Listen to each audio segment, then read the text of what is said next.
Hi, this is Eric Martin with Board Game Geek. I'm here with Jim Felly from Devious Weasel, looking at Zimby Mojo, a game for 1 to 8 players, in which we are doing what? So Zimby Mojo is a coopportunistic game. Okay. So it's a 2-part game. The first part is cooperative. The second part is opportunistic, where you betray your friends or make alliances as the opportunity arises. Okay. In the first part of the game, we're going to work together to try to kill the Cannibal King. When he dies, his crown is revealed, and then whoever gets the crown back home to their tribal board first wins the game. Okay. Okay? So you, as a player, play the shaman of a tribe of vicious little cannibals called Zimbys. Okay. You generate the only resource in the game called Mojo, and you have 4 Mojo you can spend each turn. So there'll be a refresh phase, you play through the turn, everyone gets their turn, the non-players get their turn, and then at the end there's a wrap-up, then you refresh everything and flip it back over again. Okay. So like the tap and untap in a magic game. Your Zimbies are your resources. These guys are alive on the board. The non-play area out of play is called the Far Shore, the land of the dead. Okay. So if you spawn new Zimbies, they come in from the Far Shore. If the Zimbies die, they go off to the Far Shore. Okay. So basically what you do is you use your Mojo to move your Zimbies, and you can move them on the board. There's a certain amount of tiles you can move depending on how many you have stacked up. Okay. Higher the stack, more powerful, they move very slow. Right. In order to get a lot of power, what we would do is you and I might cooperate. So we would stack together. Okay. And you can have up to 3 different tribes stacked together. The limitation is that you have to ask to enter the stack, and if people say no, you can't do it. Okay. So you have to be allowed in. And then here's where a little bit of trust comes into play. On my turn, since I have Zimbies in that column, I control it. Right. On your turn, you control it, which means you can make it move anywhere you want. You can engage in combat with it. Okay. And I just have to go along for the ride. Okay. Or on your turn, you could say, thanks for getting me this far, now I'm going to ditch you and take off. Okay. Or make one guy ditch me and still control the column by leaving a guy behind. Right. The game comes with a little card, which is a cheat sheet card.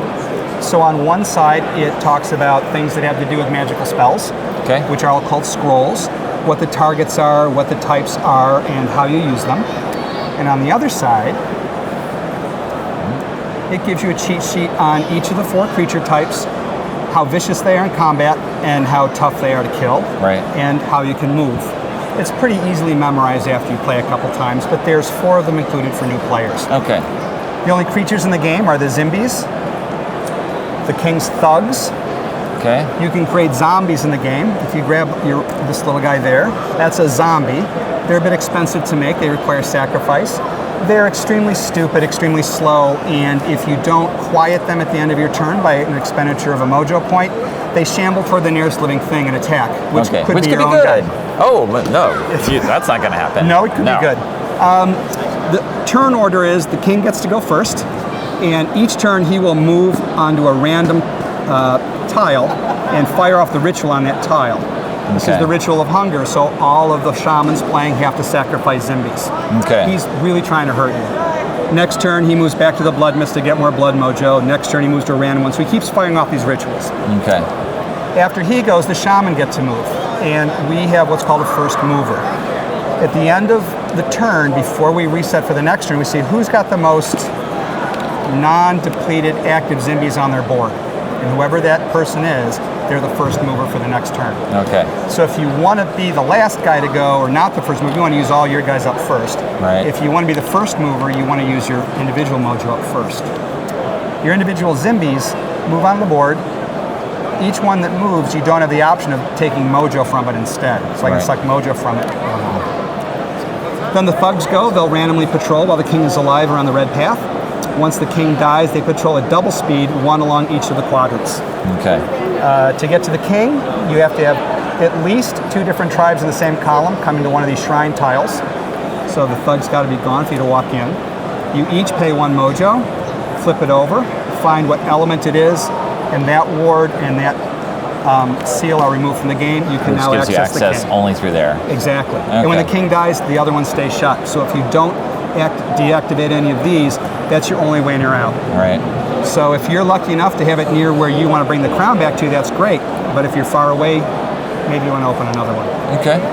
Last interesting elements of the game are cannibalism. Because you can't have a game about cannibals without cannibalism.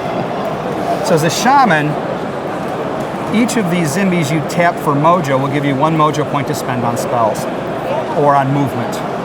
If you eat a guy, you have a choice. You can get 2 Mojo for him, or you can draw a card from the scroll library. Okay. He goes to the far shore and you have to buy him back. If you're out on the board and you eat one of your guys from your column, you have to be in a pure column because it's a sacred ritual polluted by the presence of other tribes. I thought instead you'd be making a sandwich. I'd want to eat your guy, wouldn't I? Yes, but no. Okay. Each one you kill, each one you eat, you can eat up to 2, will give you your choice of either +4 to your attack, so +8 if you eat 2 guys, or will either double the range or the effect of a witchery. So if you eat 2 guys, you double and double again. Okay. And that brings us to the 3 different spell types. Okay. So there are 3 different kinds of spells. I'll just show one of those. Yeah. There are ritual spells. Okay. Rituals, you can see in the upper right, there's a little picture of a shaman. That means that those are cast on players. Okay. That's exactly what that is. This tells you how much Mojo is required to cast it, and this tells you what the effect is. Right. Then there are incantations.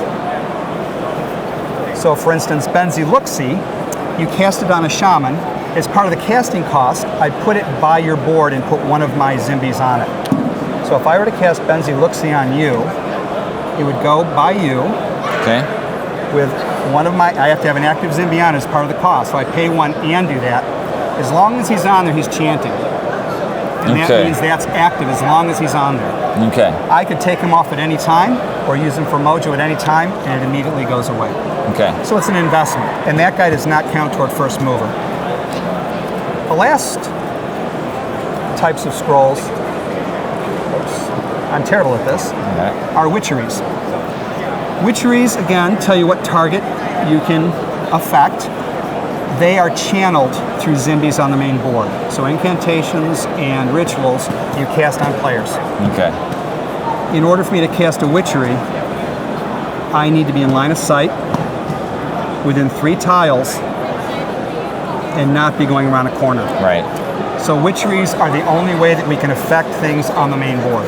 Okay. And they will increase Zimby's strength. This one, for example, will make a smell of meat that the little cannibal will follow, and I can move your little cannibal away and get myself by you. Okay. All kinds of different effects. All right. And that's the general flavor of Zimby Mojo. All right. We got some special tiles on the board that are going to do. Yep. So these special tiles, they're designed to keep players from messing up with other players right next door right off the beginning of the game. Okay. You got some impassable tiles and some damage-inflicting tiles. What these do is, when the king dies and the crown is revealed, starting with the next turn, the crown gets lighter. It's very heavy to move at first. It gets lighter every turn so that no one can grab it and run across the board and win instantly. Right. And each turn, they decay. They would go to their B side their next turn. Same effect, just a counter. And then at their B side, they're removed from the board. So 2 turns after he's dead, these are all gone. Some of the witcheries that Zimbies can cast include things like Deadly Vines to cause wounds to anyone that goes over it. You can move it anywhere you'd like. All right. Entangling Vines, which will stop a creature from exiting. They can enter. And Patches O' Darkness. And if you cast a Patch O' Darkness, anyone can enter, but you exit in a random direction. Okay. And when you cast these, 1 to 2 additional adjacent tiles are affected, so Patch of Darkness could keep you bobbing around for a long time. Okay. You can cast them on top of each other and have multiple effects, but those are some of the barriers that Shaman can put in place through their Zimbies. Okay. Sometimes people like to work in large groups to make really powerful Zimbies and do frontal attacks. Some players like to spread their people around, so they think of them as witchery nodes that I have access to cast through with minor movement. And then maybe the crown will fall over there and I can get it with that guy. Right. Last effects, 2 things I should mention are teleporters. So if you move onto this tile, you'll immediately be teleported onto a random other tile. Okay. If there's a creature on that tile, it swaps places with you. You can pay Mojo to turn off tiles so that you can determine where you want to go. Exactly. Right. When a thug dies, the thug goes in a state off to one of these barracks tiles. During refresh, they flip over, and now they're active. and then during the thug's turn, they port in on these tiles and then make their way back to their patrol route. Okay. Zimbies have 1 vitality, 2 vitality. Zombies have 3. The king has 4. The height of the token is directly proportional to the vitality the creature has. Right. All wounds have to be delivered in a 1 shot. Okay. So if we're going after a thug, and I do 1 wound, and you do 1 wound, he doesn't care because it takes 2 wounds to kill him straight off. Right. Okay. All right. And there's the cooperation put together. Correct. Okay. But then it's a race to get that out. Correct. Okay. All right. Thanks very much for the overview. Thank you Zimby very much for Mojo. your time. You're welcome. Great. Thanks, guys.